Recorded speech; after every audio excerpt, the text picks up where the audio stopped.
Now, I see Jesus. You don't know him? Why are you so serious? Why? Yeah, look at the way.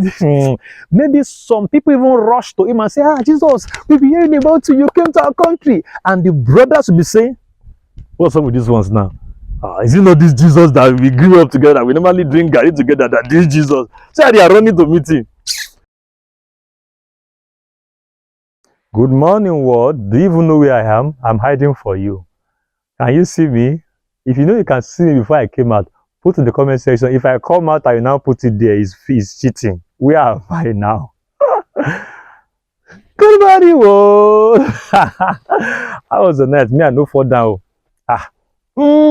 Yeah. Yaga. Good morning. How was your night? I hope you had an awesome night. This morning, I will be talking on something. You see, the anointing of God in the life of a man is not generic with atmosphere. I'll break that down. The anointing and the move of God in the life of a man is not generic with atmosphere. What do I mean?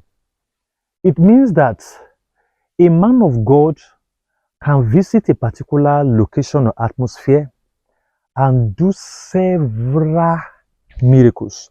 Dead being raised up, eyes of the blind opened, the dumb speaking, the deaf hearing, miracles countless that even the protocol could not even, have a record of what was done.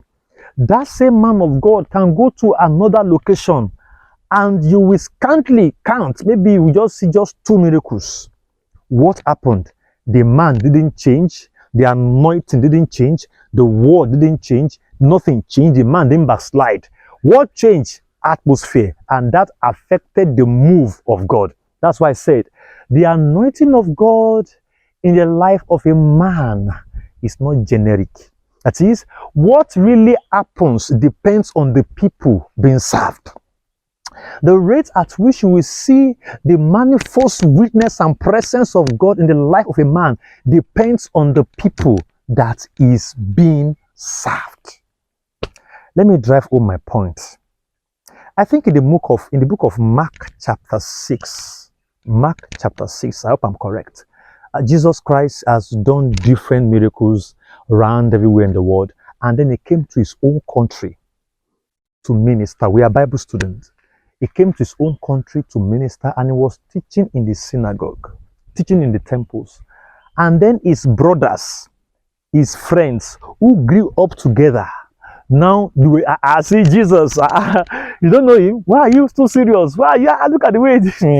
Maybe some people even rush to him and say, Jesus, we've been hearing about you. You came to our country. And the brothers will be saying, what's up with these ones now?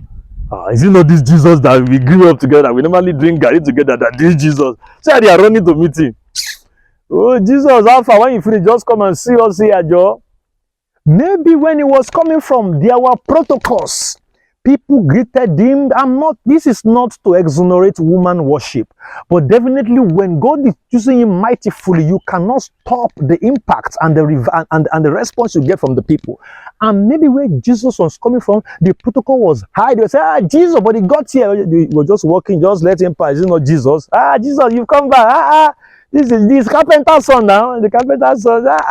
But we've heard about him. He's our boy. He's our boy. And because of that over familiarity and the dishonor that he got from his own country, the Bible said that he could only do little miracle. What happened to the same Jesus who could do many miracles where it's coming from? The manifestation in the life of a man of God is respect to atmosphere and people being served.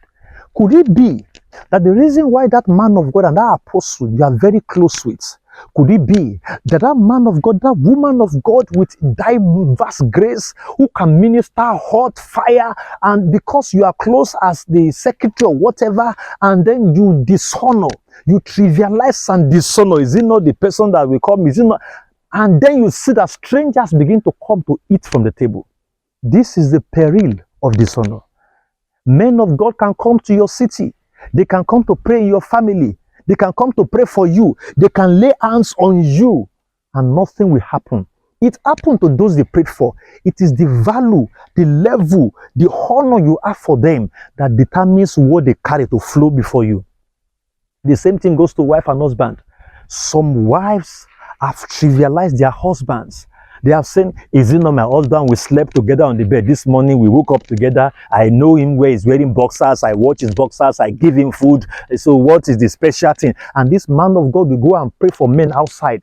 And you will see miracles happening. And you, the wife at home, you cannot reap from the anointing of the man you call your husband. The same thing vice versa. Some women are graced women of God that when they pray and they declare that into anybody, it happens. But in your home, you are having issues. But because you trivialize that, is it not my wife? I paid that bride price. What's special in my wife? Is it not that I know I give her money for food? And just a word from her to say, my husband, I bless that business of yours, and door opens. She will pray it will not happen. Why? Because you who is being served, you don't honor her. There's dishonor written all over the place. So the anointing and grace of a man cannot be released by the man. What releases it is you. Your dependence, your loyalty depends on the level of anointing and transference of this thing that you carry.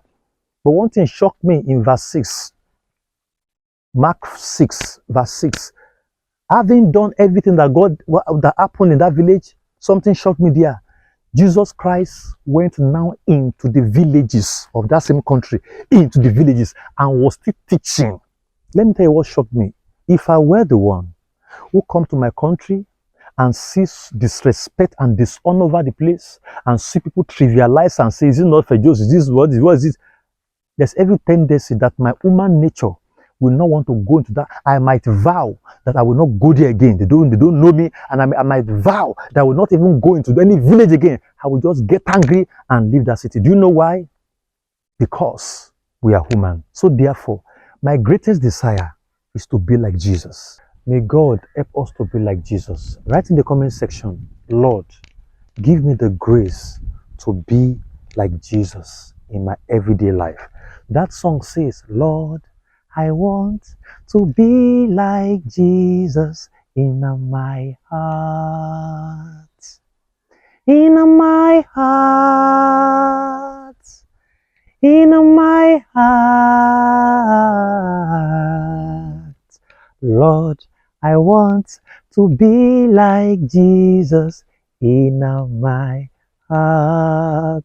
Thank you very much. I guess I have to go back to where I was hiding. See you tomorrow morning.